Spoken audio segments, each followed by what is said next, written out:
Caleb Holt had been in Dry Creek for less than 4 hours and was already counting the minutes until he could leave. It wasn't that he hated people. He'd grown up around plenty of them, spent the first 2 decades of his life learning the quiet social mechanics of frontier towns. Who held the debts? Which handshakes meant something? Which names swung doors open and which ones nailed them shut? But that was before he lost his brother. Before the ranch became his. 3 years of fence lines and cattle and the particular silence of a man who has stopped expecting company had changed him in ways he hadn't fully examined. He preferred it that way. He had what he came for. Cornmeal, dried beef, 3 boxes of ammunition, a replacement axe handle, 5 heavy blankets rated for hard freeze, and a sack of coffee beans he'd nurse until February if he was disciplined about it. Dry Creek had what a working ranch needed. Nothing more interested him. The town felt coiled today. People moved with the specific tension of a community that knows something is unfolding and has quietly chosen a side, either toward it or deliberately away from it. He loaded the wagon, checked the harness, climbed onto the box and reached for the reins. That's when he heard it, a sound from beneath the canvas at the back. Fabric shifting. The unmistakable adjustment of a person trying to be still and failing slightly. He set the reins down. He walked to the back of the wagon, pulled the canvas aside. A young woman sat wedged between the cornmeal sacks and the blanket roll, knees drawn up, a small cloth bag clutched against her chest with both hands. Her expression was working hard at composure and not entirely winning. She was perhaps 22. Dark hair pulling loose from where it had been pinned, eyes the color of river mud in autumn. And those eyes were running a rapid calculation the moment they landed on him. Threat or resource? Danger or chance? Her dress was a dusty rose, plain cut, practical. There was a stain at the hem that hadn't dried yet. She'd been running. Recently, he looked at her. She looked at him. From somewhere down the main stretch of Dry Creek came the sound of horses moving at that particular, deliberate pace. I'm not hurrying, just covering ground systematically. The pace of men conducting a search. She leaned forward the smallest degree. "Tell them I'm your wife," she said, barely above a breath. "Just until we're clear of town."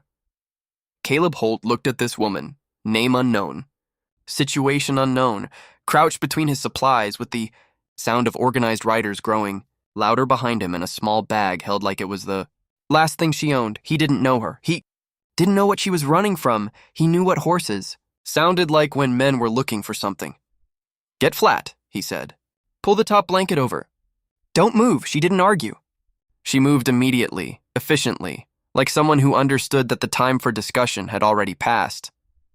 He closed the canvas, walked back to the front, picked up the reins. There were 3 of them. They came down from the north end of the street at the careful, unhurried pace of men who aren't worried about the outcome because their employer's name makes outcomes manageable. They were checking wagons, glancing in doorways, working through the town the way you work through a problem when you have the resources to be thorough. Caleb knew who they rode for before the lead man pulled up alongside him. Everybody in the county knew Harlan Voss's crew. They had a particular quality, not remarkable as individuals, but as a group they carried the specific energy of men whose authority was borrowed. Borrowed from a man with enough money to make the borrowing feel permanent. "Morning," the lead rider said. "Morning," Caleb said. "Came in from the South Road, that the Holt spread 8 miles out." 12, Caleb said. "Southeast," the rider looked at the wagon. Looked at Caleb. "You pass a young woman on your ride in? Dark hair? Rose-colored dress." Caleb took half a second. Half a second was what he had. In it, he made the only decision that felt honest. He did not yet know what she was running from, and therefore did not know whether handing her over would be the right thing or the wrong thing. Until he knew, the burden of proof sat squarely on the men doing the asking. "My wife's in the back," he said. "She took ill. Motion sickness." The rider looked at the wagon. Caleb did not look at the canvas. He held the rider's gaze with the steady patience of a man who has answered a question, plainly, and is waiting to see if there's another one. From behind the canvas, a small sound, fabric, stillness, and then the flap shifted and a young Woman looked out at the riders with the measured, slightly irritated expression of someone who has just caught the gist of what's needed and has decided to deliver it. Her hair was slightly more undone than before. Her cheeks had a flush that hadn't been there a minute ago. He would learn later she'd pinched them. She looked at the riders with the mild impatience of a woman who is unwell and uninterested in being questioned. Caleb. She used the name like she'd worn it flat with use. Not performing familiarity, just the weight of a name said 1,000 times. Are we going? Just a moment, he said. Then to the rider. Anything else? The rider studied her. Then Caleb. Then her again. His eyes dropped to her feet. She was wearing shoes that had no business in a supply wagon. Cream-colored small pearl buttons up each side. The kind of shoes made for an occasion. Fine shoes, the rider said slowly. For a woman who's feeling sick. Caleb moved the wagon before the sentence was fully finished. Not dramatically. He simply said, she dressed before it came on, with the flat certainty of a man who is not debating anything, and flicked the reins and the horse moved, because horses move when you ask them, and the wagon was rolling before the rider had sorted out what to do about the answer. They let him go for about 30 seconds. Then he heard them behind him, not chasing, following. Following was worse. Chasing had urgency. Urgency could be outrun. Following had patience. Patience was a different problem entirely. He turned at the grain store corner without signaling, cut through the alley behind the dry goods warehouse, and came out on the old mill track that ran parallel to the main street and wasn't really used after September because the ruts were brutal and the footing uncertain. The wagon took it. He came out on the eastern fork of the mountain road and pushed the horse to a pace that was uncomfortable but sustainable. 20 minutes later, he could no longer hear the following. He did not slow down. She came forward from the back and settled herself on the box beside him without asking permission. Her cream shoes were already destroyed. She held her bag in her lap and watched the road ahead with the expression of a woman who has cleared the crisis and is now managing the aftermath. They'll take the main road, she said. I know, he said. That's why we're on this one. A pause. Where does this go? My ranch eventually. Longer way around through the North Valley. She was quiet. The Wyoming autumn was holding its ground. Aspens burning gold on both sides of the road. Sky that particular sharp, thin blue that means winter has stopped. Waiting. I should explain, she said. You should, he said. She looked at her hands. My name is Clara Marsh. My mother was a seamstress in Dry Creek. She died in April. She left debts behind her. More than she'd ever let me see. She paused. The man those writers work for? Harlan Voss. He held the notes, on most of them. I know who Voss is, Caleb said. Then you know what he wanted in exchange for the debt, she said. He looked at the road. The wedding was today, she said quietly. This afternoon? At his property, he drove. She sat. The wagon moved through the October afternoon. Neither of them said anything for a while. It was not an uncomfortable silence. That surprised them both. She told him the rest gradually over the first hour on the mountain road. Not in one pour, in the way things come out when you're moving through open country with no audience, and the person beside you isn't filling, the quiet with pressure. Voss had been in her mother's life before she died. He'd extended credit during a slow winter, framed as a neighborly arrangement. The rates her mother had described to Clara were reasonable. The rates written on the actual notes were not. Clara had found this out 6 weeks ago, sorting through the papers her mother left behind. The numbers didn't match what she'd been told. What looked like a favor had been engineered as a trap, interest stacked on interest, a calculation deliberately designed to produce a debt no seamstress could ever settle. The only exit Voss had left in the paperwork was the one he wanted. He built it that way from the beginning, she said. Yes, Caleb said. You're not surprised. Men with Voss's money and his kind of patience don't end up holding a seamstress's debt by accident, he said. What was the real target? She was quiet for a moment. My mother's land. A small parcel on the south edge of Dry Creek. My grandfather left it to her. There's a creek running through it. She looked at the mountains. Voss owns everything on both sides of that creek except her piece. Without it, he can't establish water rights to the new section he's been developing. Caleb drove.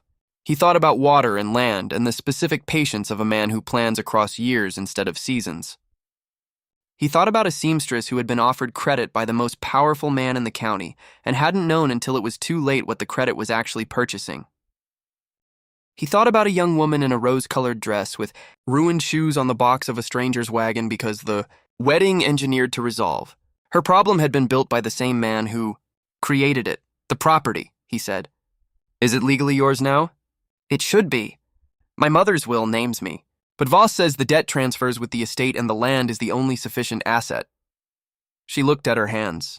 I don't know enough about the law to know if he's right. He's not entirely right, Caleb said. She looked at him. My brother studied law before he came out here. Used to talk about debt transfer cases. For the property to be callable as collateral, it would have to be specified as such in the original notes at the time they were written. If it isn't, I don't have the notes, she said. I saw them. I didn't take them. I didn't know I'd need to. He nodded slowly. Out here, the law is mostly whatever the man with the deepest pockets decides it is. That's how Voss built everything he has. But my brother used to say that if you can get something in front of a federal marshal, Washington statutes still carry weight, even against a cattle operation. She looked at him like that sentence mattered more than he realized. He drove on. The pass would close in 3 to 4 weeks. The storm didn't wait that long. It came that evening the way Wyoming mountain weather comes, without the warning that would have been useful, with the full authority of a sky that has made a decision. Caleb saw it building to the north and pushed the horse harder. He didn't make the ranch. He made it to a line cabin he'd used during summer grazing. Single room, stone fireplace, wood stacked out front by habit every October. The foresight of a man who understood that mountains don't accommodate plans.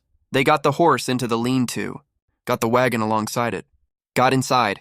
Clara had not complained once on the road. Not about the speed, the cold, the ruined shoes, the fact that she hadn't eaten since morning.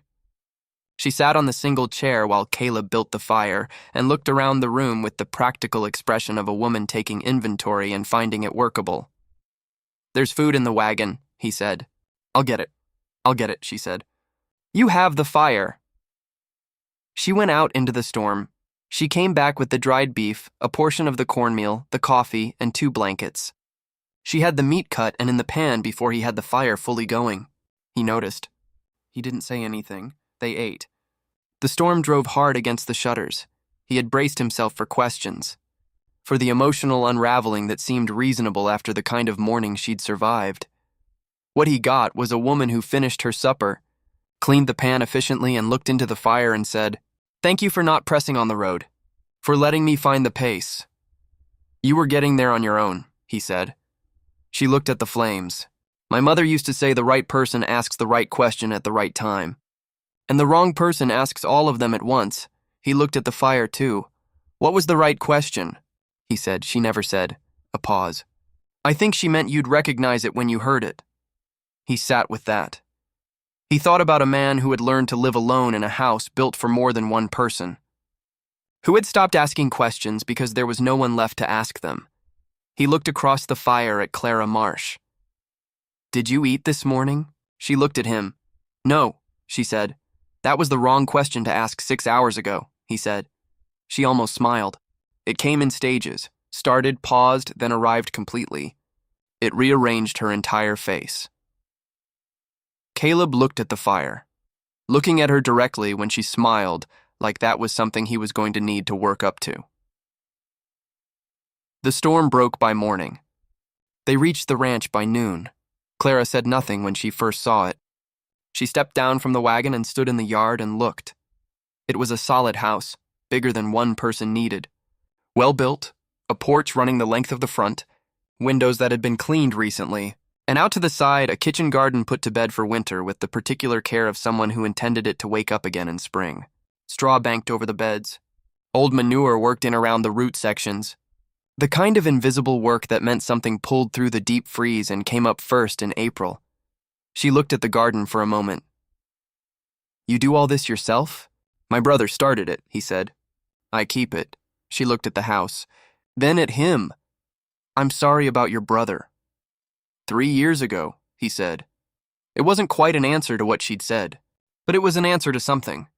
She received it that way without asking for clarification. He showed her the house. It was clean.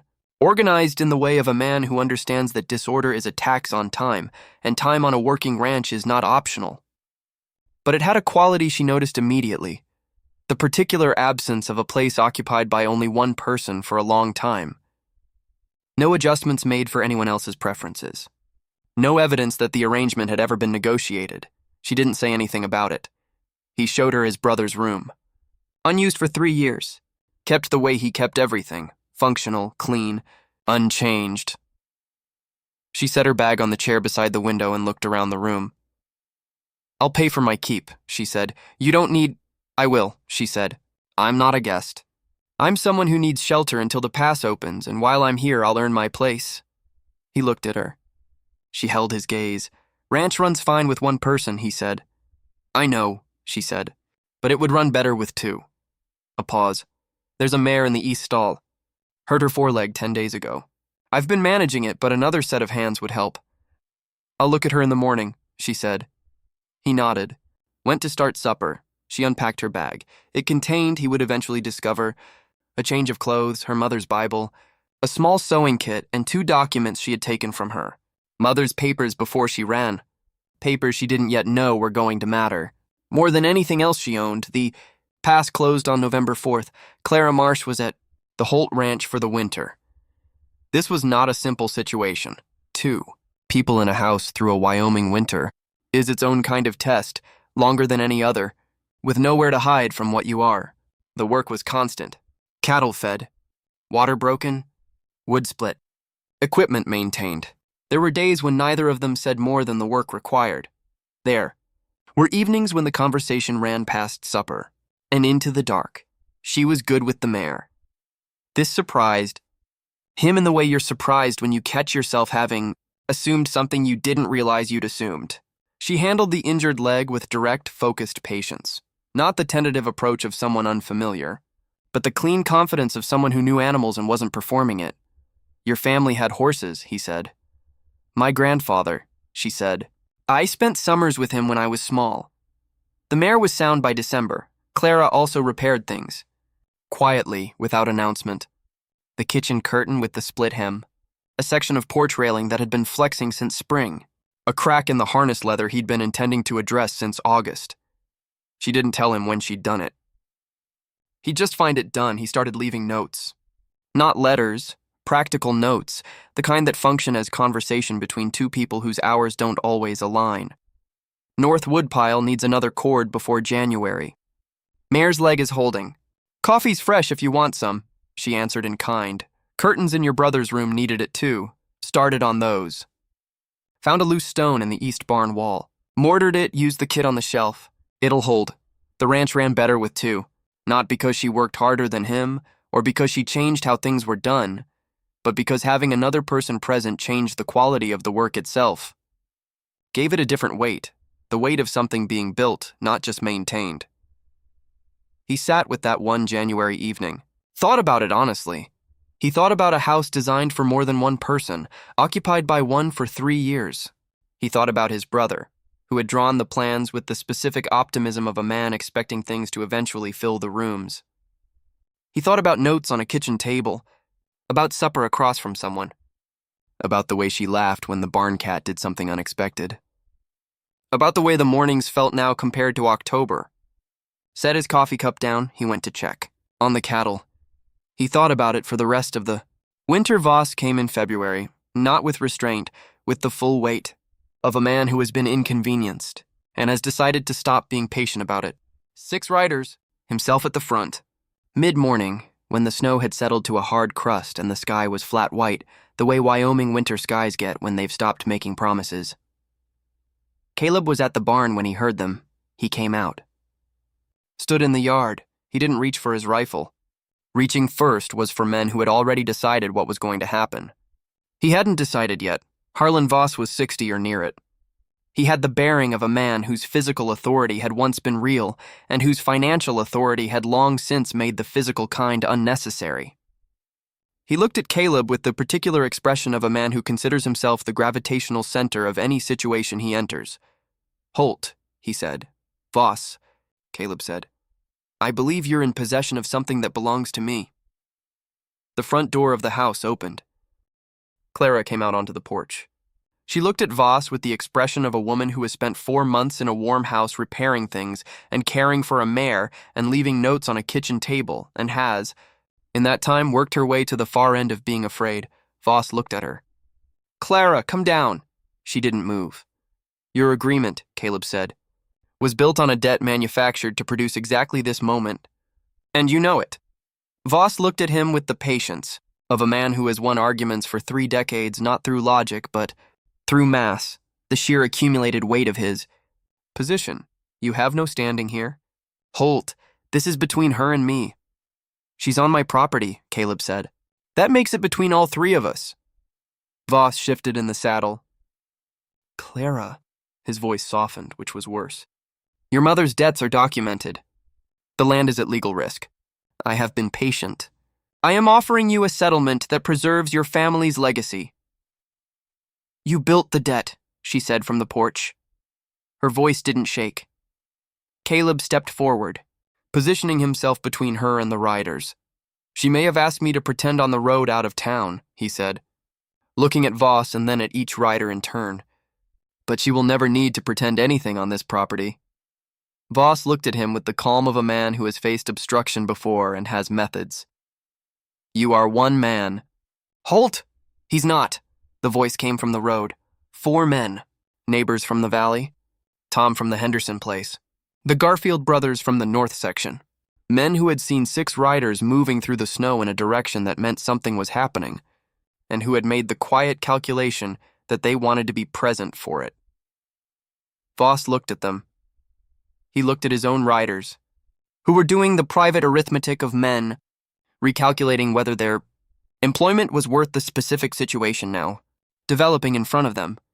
He looked at Clara on the porch. She came down the steps. She reached into the collar of her dress and drew out a folded paper, worn soft at the creases from months of being carried and reread. She held it up so the February light caught it clearly. You're right about one thing, she said, and her voice only shook a little. I don't have the original. Notes, she held the document steady, but I have your letter to the creditor in Cheyenne, dated 2 years back, the one where you specify what rates to put on paper and what rates to actually collect. Voss went. Still, Margaret Cole has the copy, Clara said. The one that's already been delivered to the territorial marshal. Reverend Aldrich helped her draft the letter that went with it. Voss looked at his riders. Looked at the valley men on the road. Looked at Caleb, who hadn't moved and showed no intention of moving. Looked at Clara and the paper held steady in her hand. He looked at his riders, again, and he saw it. The way a man who has built everything. On borrowed compliance sees it when the compliance runs out. One of his men had already angled his horse sideways, putting space between himself and the center of things. Another was studying the road. This isn't resolved, Voss said. Yes, it is, Caleb said. Voss turned his horse. He rode. His men followed, not together but in the way of men who find themselves pointing in a direction and decide, it's the right one after all. The yard went quiet. The Wyoming February was white and enormous. Around the Holt ranch. Everything all right, Holt? Tom called from the road. Yes, Caleb said. Thank you, Tom nodded. Rode on. Clara stood beside Caleb in the yard, the letter still in her hand. She was trembling slightly, and it wasn't the cold.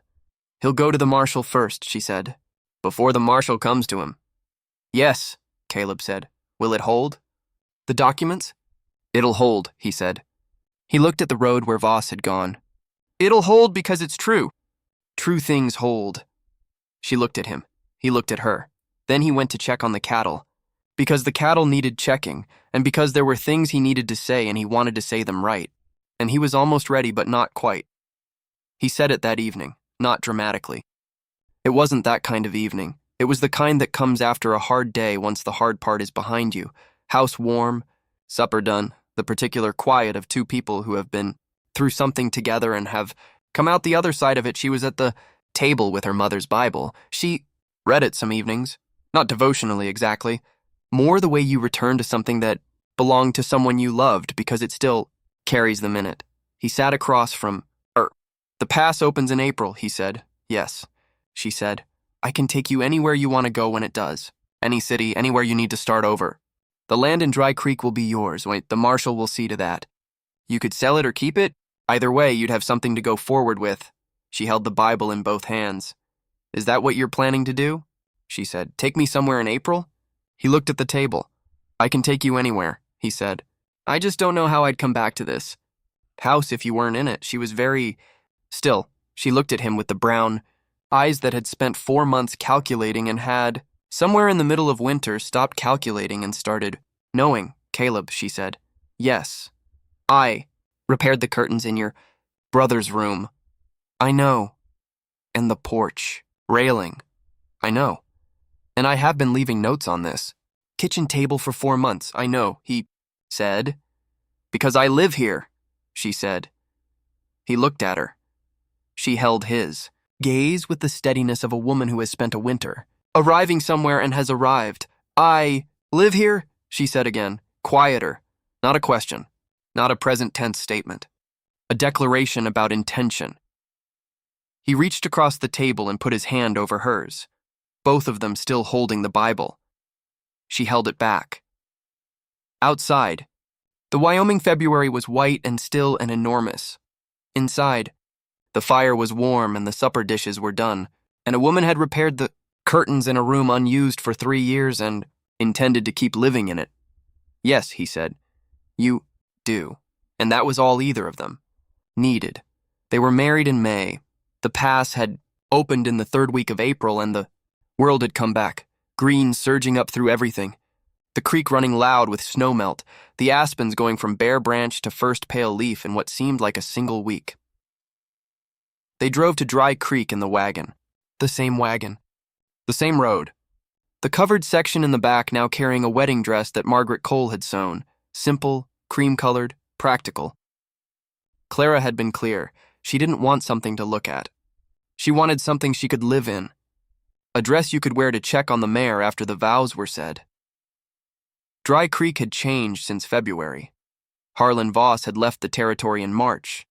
Quietly. The way men leave when the authority they borrowed is called back in. His holdings were under assessment. The county would be untangling it for a long time. The church was full.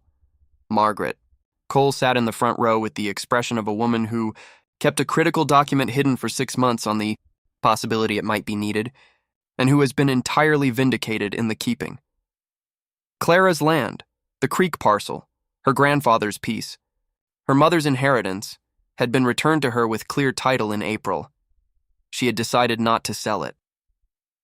She walked down the aisle in the cream dress. She looked at the man at the altar, the man who had found her in his wagon, driven the wrong road through the mountains, left notes on a kitchen table all winter, stood between her and 6 riders in a February yard, and told her she would never need to pretend a single thing in his house. She thought about the whisper in the covered wagon in October. Pretend I'm your wife. Just until we're clear of town, she had asked him to pretend. He never had. Not once. Not the drive out of Dry Creek. Not the protection he'd offered. Not the notes on the table. Not his hand over hers at the kitchen table in February. None of it had been a performance. The vows were simple. Afterward, outside the church in the Wyoming May, Margaret appeared at Clara's side. She looked at Caleb, who was talking with Tom from the Henderson spread. Then at Clara. Your mother, Margaret said, would have made it happen faster. How? She would have left him more notes, Clara laughed. Margaret laughed, and Caleb Holt, from across the churchyard, looked at his wife laughing in the Wyoming spring and thought, I found her in my wagon. I drove the wrong road. I came home. He walked across the yard. He took her hand.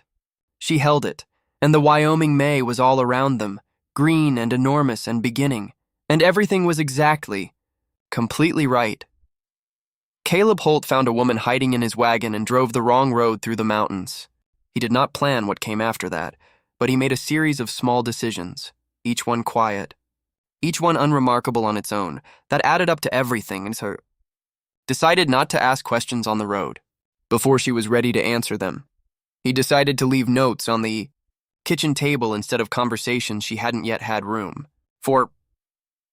He decided to stand between her and the men, who came to his yard in February because she was on his property. And some things are simply that clear, and he decided to say the truest thing he knew, that he could take her anywhere.